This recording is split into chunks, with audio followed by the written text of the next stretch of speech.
Po zakończeniu II wojny światowej kraje Europy Środkowej i Wschodniej znalazły się pod dominacją Związku Sowieckiego. Utraciły nie tylko autonomię, ale także niezależne od władzy media. Prasa i radio znalazły się pod kontrolą autorytarnych partii komunistycznych, które decydowały o tym, jakie informacje można przekazywać odbiorcom, a które należy przemilczeć. Fałszowano historię, ukrywano ważne fakty z życia społecznego i politycznego, informacje o antyrządowych protestach, o procesach politycznych i fałszerstwach wyborczych. Nie dopuszczano do głosu krytyków autorytarnej władzy.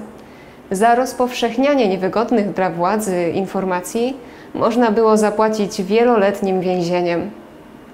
Walcząc z cenzurą w krajach komunistycznych, zachodnie radiostacje Głos Ameryki, BBC czy Radio Swoboda zaczęły nadawać programy w języku polskim. Prawdziwy przełom nastąpił jednak dopiero w roku 1952, gdy rząd Stanów Zjednoczonych uruchomił w Monachium Radio Wolna Europa. Wśród rozgłośni nadających program w językach krajów bloku sowieckiego znalazła się także rozgłośnia polska. Mianowany dyrektorem polskiej sekcji Jan Nowak-Jeziorański, legendarny kurier z Warszawy, miał za sobą radiowe doświadczenie.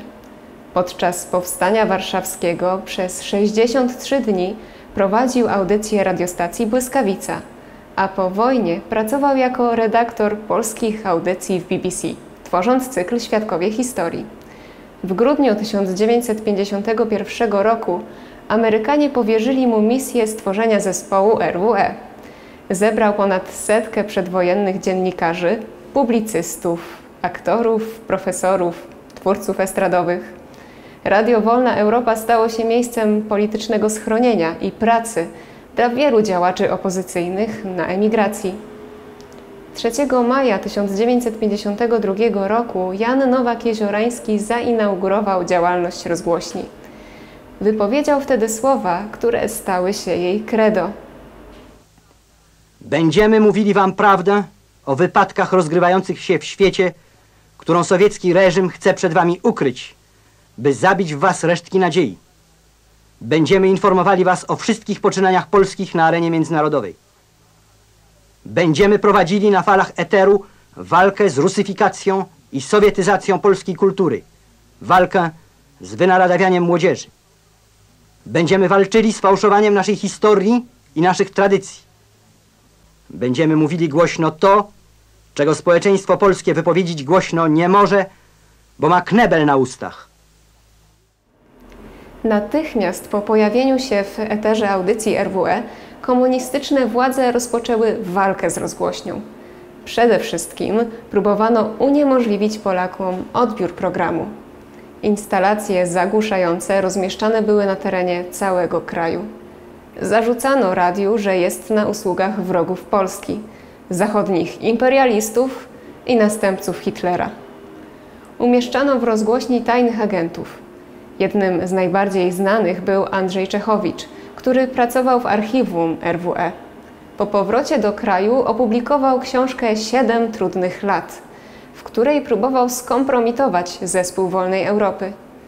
Polacy nie uwierzyli jednak w zmyślone w większości sensacje.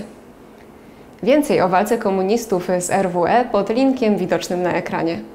Nowak-Jeziorański stworzył w Monachium radio, które miało doskonały serwis informacyjny, oparty o nasłuch radiostacji krajowych, poufnych informatorów i siatkę międzynarodowych korespondentów. Rozgłośnia zdobywała i błyskawicznie podawała do wiadomości informacje, które rządowe media starały się przemilczeć. Takie jak sensacyjna ucieczka na zachód tuż po śmierci Stalina w 1953 roku polskiego pilota, porucznika Franciszka Jareckiego, czy nocne aresztowanie przez Urząd Bezpieczeństwa kardynała Stefana Wyszyńskiego. Do najważniejszych audycji nadawanych przez rozgłośnie należał cykl Za kulisami bezpieki i partii, ujawniający sensacyjne zeznania zbiegłego na zachód wysokiego urzędnika Ministerstwa Bezpieczeństwa Publicznego Józefa Światły. Na drutach agencji telegraficznych poszła dziś w świat najbardziej sensacyjna wiadomość ostatnich miesięcy. z Polski zbiegł na zachód i znalazł się w Stanach Zjednoczonych Józef Światło, jeden z najwyższych kierowniczych funkcjonariuszy Ministerstwa Bezpieczeństwa Publicznego w Warszawie.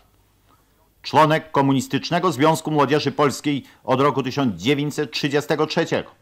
Oficer polityczny w Wojsku Polskim od roku 1944, a następnie członek najbardziej zaufanego i wtajemniczonego grona funkcjonariuszy polskiej bezpieki oddał się w ręce władz amerykańskich.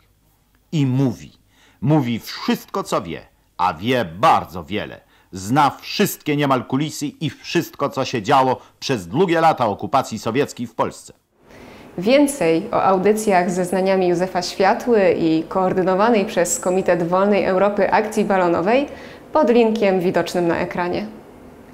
Jedną z najważniejszych i co bardzo istotne skutecznych akcji prowadzonych przez RWE była walka o uwolnienie tysięcy Polaków więzionych w sowieckich łagrach.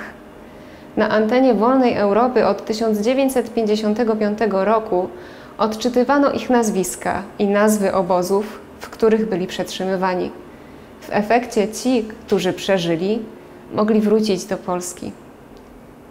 Skuteczności Wolnej Europy dowiodła także akcja ujawnienia szczegółów wizyty w Warszawie w 1959 roku wiceprezydenta USA Richarda Nixona. Władze PRL próbowały ukryć trasę przejazdu amerykańskiego polityka przez stolicę, chcąc uniknąć manifestacji na ulicach. Po audycji RWE Nixona powitało 250 000 warszawiaków. Radio zdobyło zaufanie Polaków, podając wolne od manipulacji informacje o wielu ważnych w historii najnowszej wydarzeniach.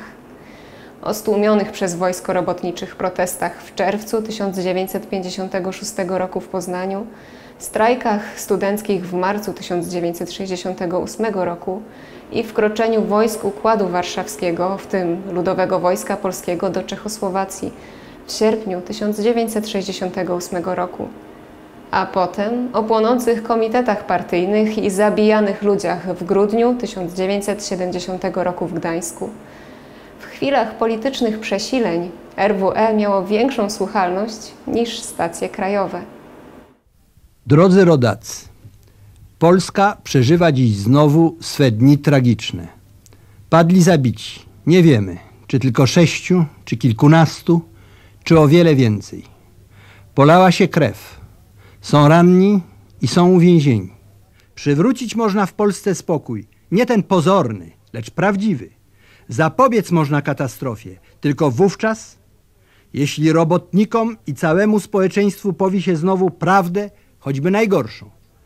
Jeśli ludzie, którzy sprawują władzę, potrafią wziąć na siebie odpowiedzialność za popełnione błędy i wyciągnąć z nich konsekwencje. Radio Wolna Europa walczyło z cenzurą komunistyczną, ale bywało i tak, że musiało zmierzyć się z cenzurą amerykańską. W latach 60. XX wieku poszło o polsko-niemiecką granicę na Odrze i Nysie Łużyckiej. Amerykanom zależało na podtrzymaniu niepewności w tej kwestii, bo to uzależniało Niemcy od polityki USA. Dlatego próbowali blokować emisję audycji na ten temat. Nowak Jeziorański uważał, że ostateczne ustalenie granicy z Niemcami jest w interesie Polski i nieważne, że jest to Polska rządzona przez komunistów. Zagroził strajkiem zespołu rozgłośni, co wywołałoby ogromny skandal polityczny. Amerykanie ustąpili. Jan Nowak-Jeziorański miał świadomość odpowiedzialności, jaka na nim ciąży. Kierował przecież radiem cieszącym się ogromnym zaufaniem Polaków.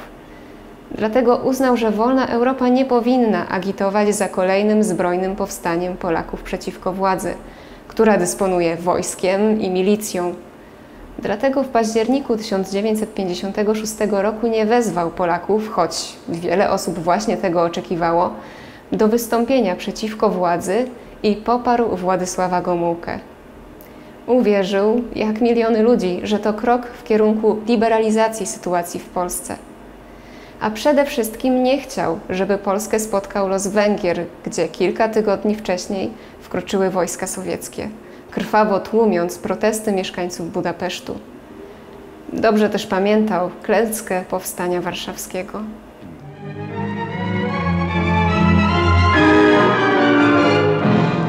ostrzale na ulicach zbuntowanego Poznania. Robotnicy doprowadzeni do ostateczności wychodzą na ulicę. Trzydniowa bitwa w stolicy Wielkopolski. Władza ludowa strzela do robotników.